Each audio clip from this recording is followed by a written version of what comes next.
सरकारि फारसेथिंनिफ्राय जेब्लायबो नाजाबोदों बै समाव हाग्रामा महिलारि बिथाङा जेब्ला चिफमोन बिटिसिनि बै समावबो गोबां बेबायदि मुंख्लं नखरफोरनो जोङो बेबायदि रां अनसुंथाइखौ होदों। थांनाय UPPL सरकारनि दिनावबो माखासे मुंख्लंफोरनि नखरनि परियालफोरनो रां अनसुंथाइ होबोदों। थिग बेबायदिनो जोंबो थांनाय बिटिसि बिसायख'थि सिगाङावहाय जों बुंबोदोंमोन जे जों जुदि सरकाराव फैयोब्ला बाखि थानाय जायफोर नखर दं बिथांमोननि नखरावहाय जोंबो सरकारि भाबै जि रां अनसुंथाइ मोननांगौ बेखौ होगोन होननानै जोंबो बाथ्रा होदोंमोन। दा नोंथाङा बयबो मिथिगौ जोंनि BPF राजनिति हान्जाया आरोबाव सरकार दाफिननाया बोसोरसेबो जायाखै। अब्लाबो हाग्रामा महिलारि बिथांनि दैदेननायावहाय जोङो दिनै प्राय 202 मुंख्लंफोरनि नखरनो 5 लाख रां जों होनो थाखाय जों हादों आरो जानो हागौमोन एसे सिगाङावनो जों होनो हाबावगौमोन। माखासे समनि असुबिदानि थाखाय सम होनो हायैलाय एसे लेट जादों। जायखिजाया मानो दिनै जों बेखौ होनो थाखाय इतिमध्य थागथियारि जाखाबाय। इतिमध्य जोङो 6 जननो इतिमध्य फर्मेलिजम होबाय। बाकिफोरनो दायो जोंनि अफिसारफ्रा बे मिटिंनि उनाव होबाय थासिगोन। बिथांमोना लांबानो जाबाय आरो खावलायनाया बेनो जों खोनादों जे नखराव सोरबा बिदा फंबाय सानै थायो, सासे मुंख्लं जाबाय। दा बे रांखौ लानानै हयতো गावनि गेजेराव एसे नांलाय खमलायबो जानो हागौ। आंसो मोननांगौमोन, बैसो मोनबाय, नैबेदि जाथि जाया आरो गोबां कमप्लेनफोर फैदों। जाया मोनथावना नखर हिसाबैनो एसे सावरायनानै जाहाथे बे रां अनसुंथाइया नोंथांमोननि नखराव जाहाथे माबा मोनसे खामानियाव फैयो बेखौ नोंथांमोना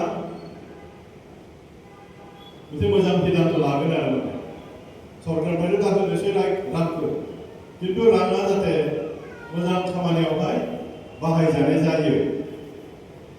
अब्लासो जाय मुंख्लं जादों बिनि आत्माया खिन्थु सान्थि मोनगोन आरो नङाबाथ' मोननाय नङा दै।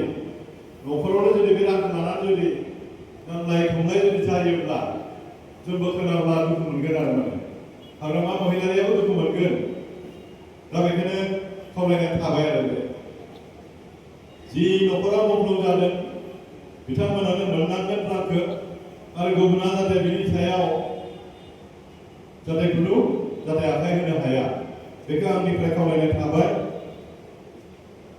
बाखि जिफोर दङ गोबां मुंख्लं दं। बिथांखौ आङो रेडि जानानै थांनो थाखाय खावलायनाय जाबाय।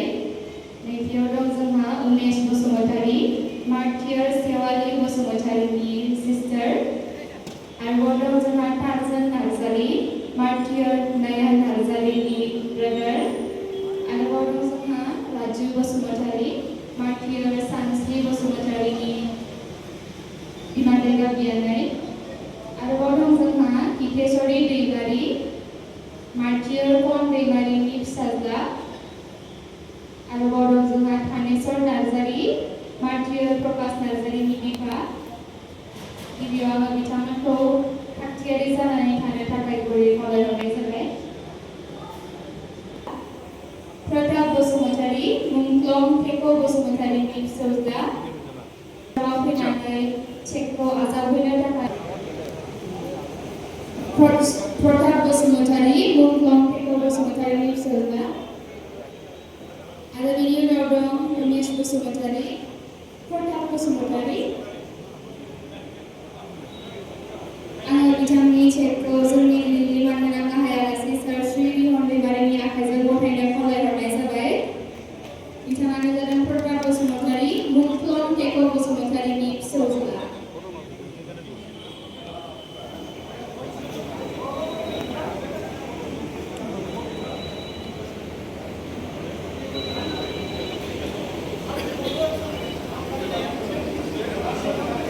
बिनि उनाव दं जोंहा उमेश बसुमतारी मुंख्लं सेवालि बसुमतारीनि बिब' बा बिनानाव।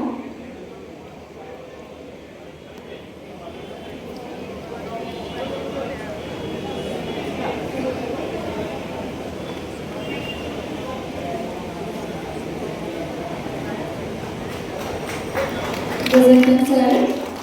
दानिया जोंहा चेकखौ आजावफैगोन उमेश बसुमतारी मुंख्लं सेवालि बसुमतारीनि नखरनि सोद्रोमा। बिनि उनाव दं जोंहा टार्जन नार्जारी मुंख्लं नार्जारीनि नखरनि सोद्रोमा। उमेश बसुमतारी मुंख्लं सेवालि बसुमतारीनि नखरनि सोद्रोमा।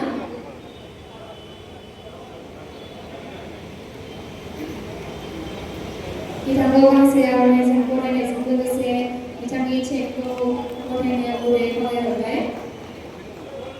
गोजोन्थों। दानिया फैगोन जोंहा राजु बसुमतारी मुंख्लं सानस्रि बसुमतारीनि नखरनि सोद्रोमा।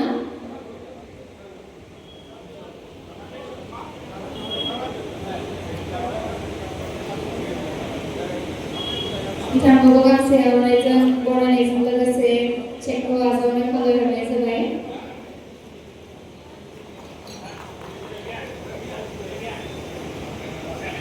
दानिया जोंहा फैगोन हितेश्वरी दैमारी मुंख्लं फन दैमारीनि नखरनि सोद्रोमा।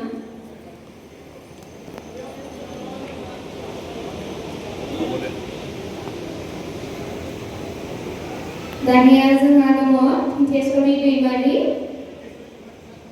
बिनि उनाव दं जोंहा थानेश्वर नार्जारी मुंख्लं प्रभास नार्जारीनि नखरनि सोद्रोमा। हितेश्वर नार्जारी बिथाङा एबसेन्ट।